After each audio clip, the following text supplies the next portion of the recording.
I'm Yuri. I'm Jacob. And we're going for a virtual drive.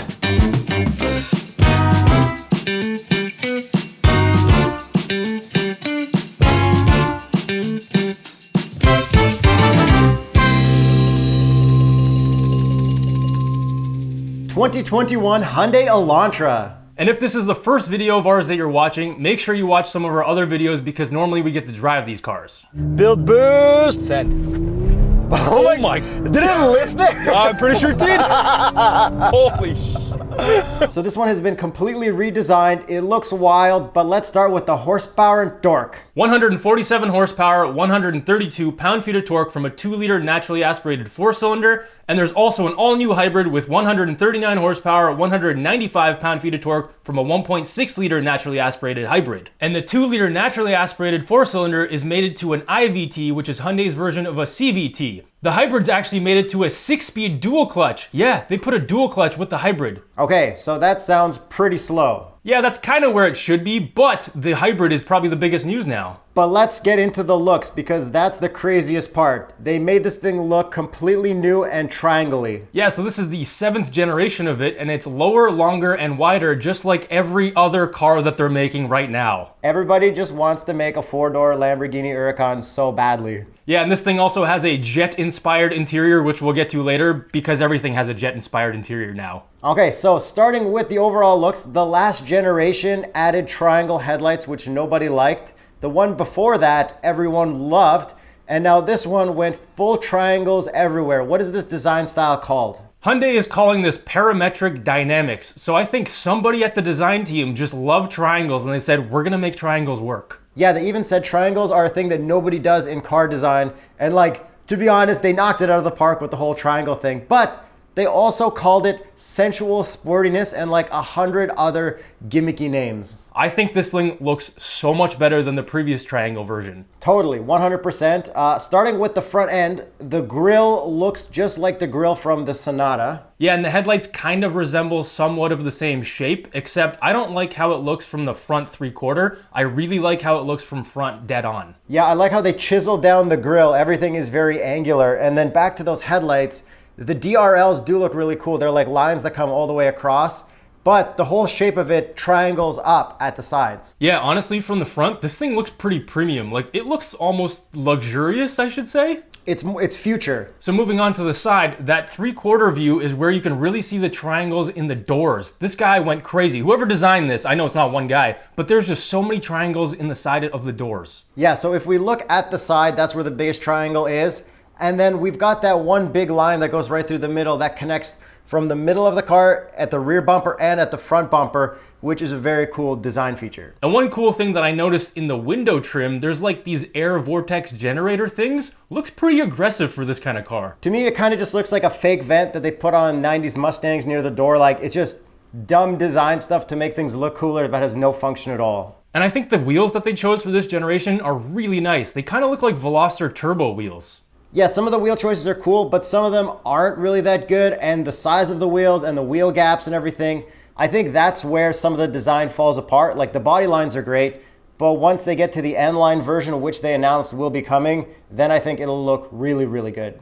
Oh, the N-line's gonna look amazing. Yuri, can you do me a favor and Photoshop that right now? No, I don't want to. I'll wait for one of the article sites to make their own and we can just use that. And so if you look at the entire side profile of this thing, this is a 4-door coupe look. Yeah, does it look like it has a lower roofline, and does it look more aggressive and purposeful in everything it does? Honestly, it does look a lot more aggressive and it looks bigger than it is. My issue with the side profile and the looks of everything is the color choice. In a lot of the colors, that side doesn't pop, and in a lot of the footage doesn't pop. But when it's in like a matte silvery color or a matte gray color, it really pops. And I think you need to base the color of this car around what makes the side pop. Yeah, I don't think they're actually going to offer any matte colors considering it's just an Elantra. Yeah, but in this one render, it does look matte, and that's the look that I like. So moving around to the taillights, this thing's pretty wild back here. Yes, so we have the H-style taillights, just because they go up at the sides and all the way across, which does look really good. Yeah, so they wanted to emulate the Hyundai logo in the taillights, and I think they did a decent job. I think that's just marketing lingo for a cool taillight design. They're like, hey, it looks like an H. Call it the H tail lamp, whatever. Oh, for sure, it's something like that, but I think they did a really good job with it. And then there's a lot of crazy shapes back there. It's really aggressive looking. Yeah, even like the way the spoiler is built in, there's a lot of jagged stuff going on. But overall, I like the looks.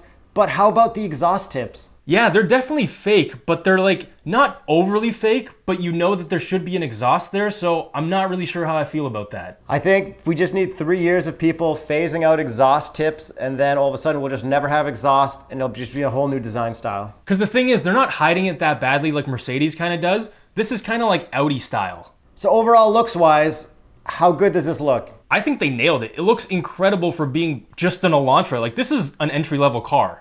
Yeah, this is probably one of the best designs of the year for sure. And then at the Toronto Auto Show, we saw that other Hyundai SUV, which looked very similar with all the triangles. So I'm very excited for this direction of, what was it called again? Parametric dynamics, I believe. So before we get into the interior and all the features about it, we should probably talk about the marketing because it was honestly nuts. Yeah, and because of this format, we get to look at all the marketing footage, which is hilarious. So I think we should call this segment Marketing Be Marketing. Marketing be marketing. So this had a internet launch because of the lockdown. And man, I kind of wish I was there in real life. It looks like something out of Cirque du Soleil or a halftime show. So let's start off looking at it. Yeah, so they launched this in Hollywood and they went full out Hollywood on this. Yuri, what did you find the most hilarious about this? Okay, just starting off with the whole thing, this is what I saw. Like, oh my God, I gotta take off my jacket. Let me kick out this screen. Yo, I'm flying. Now I'm running up this wall. Is there a triangle guy dancing in the background? Then we got some roller skaters breakdancing, roller skaters figure skating. Yeah, and you missed that the roller skater was also on fire, apparently. If I had to list everything that I missed, this would be a 30-minute video. Yeah, that was one of the wildest presentations I've ever seen for a new car launch. I feel like Hyundai should just do Super Bowl halftime shows from now on, but one part that I really liked that I thought was really good was when the car was driving around in the figure 8 and it had the safety sensor below it and then it stopped for people and they walked by a crosswalk. That was actually really well done. And my favorite part was when they were showing all the lag in the infotainment on the massive screen behind the guy. Yeah, apparently there's a bunch of lag and they're very proud of it. Yeah, the pinch to zoom, that's how I could tell. She pinched and then it took a while to move. Yeah, so at least you know they're not faking it, but you're gonna know that there's lag for sure. And then the one guy said, this is the perfect vehicle for my generation. My generation, you need to listen carefully to your customers and understand who we are. I don't know if it's the perfect vehicle. I think maybe a 2-door rear-wheel drive manual transmission car would be the perfect vehicle. Yeah, but we are not that generation. I believe that's the generation of super hipsters. Yeah, it's still our age group though. Yeah, we just have different choices, I guess. So with the Marketing Be Marketing segment done, let's talk about the interior. However, before we get into the interior, let's talk about how you get into the interior, and that's with your phone or with a key card now. Yeah, so now you can use a phone, which is cool. But I guess what if your phone runs out of battery? Well, then you use the key card. But if you have an Apple phone, you can't even get to your car because you have to have an Android phone. Really? It says NFC. Doesn't my Apple have NFC? Well, according to the press materials, it says you need to have an Android phone. Okay, back to phones and in the interior. This is the first Hyundai with wireless Apple CarPlay and wireless Android Auto. Yeah, so I've never actually used wireless Android Auto, so I'm excited to find out what that's like. And when you get into the car, you can actually start it with your phone. So if you open the car with your phone, you place your phone on the wireless charger and then you can start the car. That's pretty cool. Back to Marketing Be Marketing, and one of the things, it's like, has it ever frustrated you where you got to your car and didn't have your key? Well, now you can use your phone. Have you ever panicked because you forgot to grab your keys? Yeah, I've never been frustrated to get to my car without my car keys because I was getting to my car. So back to the general interiors. It's a little bit more modern than a regular Hyundai interior. We've got these 2 really big screens now. Whoa, hang on, Yuri. You missed the fact that this is jetliner inspired. Have you seen this interior? This looks like a cockpit. Okay, well, I see why they think it looks like a cockpit. I guess those 2 big screens are your cockpit displays or whatever. But the screens, do you like the big screens now? I think the 2 10.25-inch screens look really nice, and on the lower trim, you get a smaller screen just for the infotainment, but the gauge screen is the same. Yeah, I definitely think it's a good shot at the way Mercedes is doing their infotainment screens right now as well. Yeah, and considering this competes with like a Civic, that's a pretty crazy looking infotainment and gauge cluster. And then looking at the gauge cluster, we still have 3 designs for our modes. They all look really nice. One looks kind of future, one looks carbon fiber and racy, and the other one looks like stainless steel. I guess maybe that's part of the jet design. And the actual gauges themselves look like they're pretty fluid, so I'm expecting a little bit less lag from the gauges. I'm expecting lag. There's going to be some surprise lag. Somebody's throwing that in for us. Oh, 100%. Some kind of transition's gonna lag just like the last ones. And then moving on to the infotainment, there is a volume knob. There is no tuning knob, but we do have hard buttons to the left and the right of the volume knob. Yeah, so they removed all of the buttons around the screen and they placed them into their own little section below the screen, which is actually pretty nice. And then moving below that, we have totally normal climate controls. Nothing weird, nothing future, just good solid stuff. Yeah, so I think they deserve a round of applause for that because other manufacturers are going to all touch. So congratulations. I'm looking at you, Volkswagen GTI. And the infotainment screen is angled towards the driver and up a bit, which hopefully results in zero glare, unlike the Prius, which was a total nightmare. And now they've added natural language voice recognition, so just like Mercedes, you can say, I'm cold, and it'll lower the temperature and whatever it needs to do. You can turn on the heated seats, cooled seats, all that crazy stuff, apparently. Yeah, I guess they kind of had to add that to keep up with everyone else, but it seems more primitive than the stuff like in the MBUX that can do a lot more searching. But considering it's not competing with a Mercedes, I think it's pretty good, but it's probably going to be useless like you said anyways. And then comparing it to higher end cars, you know how BMW has the Vitalize program, Mercedes has something similar. The Hyundai Sonata had that like cafe and rainforest atmosphere. This also has that. Yeah, it's called Sounds of Nature. So when nature's calling, the first thing you want to hear is water droplets. So yeah. To me, that cafe shop was the most annoying. It was just like no background noise. Like, I don't want to hear this. And there's definitely a backup camera, but I didn't see anything about a 360 camera, but this is a budget car, so I wouldn't really expect that. And the last cool thing I like about the infotainment is when you're dialing in your FM radio, you've got these really cool graphics that look like they're old style bulbs.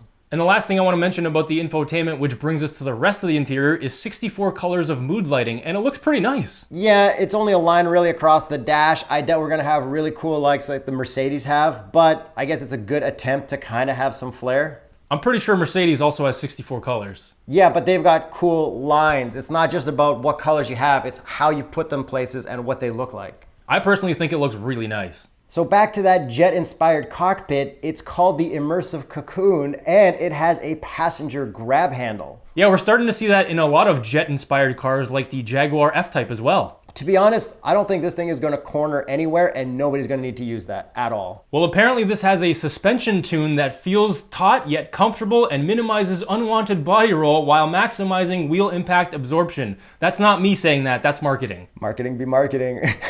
But I really like the overall look of the interior. It looks really premium. Yeah, especially in a lighter interior around the Immersive Cocoon, it definitely looks like a cocoon. And it looks like they've committed to the 4-spoke steering wheel from Genesis as well, so I'm not personally a fan, but it looks kind of cool. Yeah, I love the look, and it's got all hard buttons everywhere, which is relieving because looking at the new GTI that's coming out, that's all touch-sensitive button, which really grosses me out. And the seats also look really nice, and one of the biggest things that they changed with the interior is they added a bunch of leg room in the back. So now they say that this actually has as much room as a BMW 5 Series or an Audi A6 in the back. So let's find out with the marketing model that is 183 centimeters tall, and I am 186 centimeters tall at 6'1.5", so apparently I should fit. Okay, and then how about the cup holders? From this virtual tour, it looks like it'll probably fit a cup just fine. And also going with the virtual tour, if we look up at the sun visors, I'm noticing no little extension, so maybe these things actually fully extend. Well, here's hoping for the best. Yeah, hopefully what happened with the Veloster to us doesn't happen on the Elantra. It's a Hyundai, so it'll probably pass. 3, 2, 1. Yes! Oh my... And then as for driving, we can't drive it, obviously, but we know that this does have lane keep assist and highway driving assist, which worked really well on the Sonata, so I assume it's gonna work really well here as well. So part of that system is adaptive cruise, and it'll keep you at the right distance away from the car in front of you, and it'll lane center you because of the highway driving assist. And to end off all that driving stuff with some marketing be marketing, we've got one amazing clip where they're like street racing and then he turns on his signal to try to drive and like change lanes and it stops him. It's literally the funniest, cheesiest, worst thing I've ever seen. Yeah, this marketing stuff is way too hype. It's kind of like if they made Fast and Furious suck. Totally. Okay, so let's end it off with the price. So there is no price yet, but basing it off current pricing, the Elantra starts at $17,149 Canadian and $19,150 US. Yeah, it's actually more expensive in America because of the packages and stuff like that. But it's coming later this year as a 2021 model, so expect it to come out in the fall of this year. So tech-wise and especially look-wise, starting around that price, it's probably gonna be a pretty good deal. Yeah, I think they really knocked it out of the park. Like, there are so many crazy features for a car that's pretty much an entry-level car. And especially the looks. I'm glad they finally managed to make the triangles work. Yeah, considering this thing competes with a Civic and a Corolla, this looks really good. I really like the Corolla, but this blows the Civic out of the water. And compared to a Corolla, to me, this looks 10 times better. So let us know what you guys think of the new Elantra. What other cars should we cover in this format? Because we don't really have a choice right now. Yes, so don't forget to subscribe so when we actually start driving cars again, you can see those videos right away. And to get you guys excited for the upcoming Elantra N-Line, watch our Elantra GT N-Line video right here.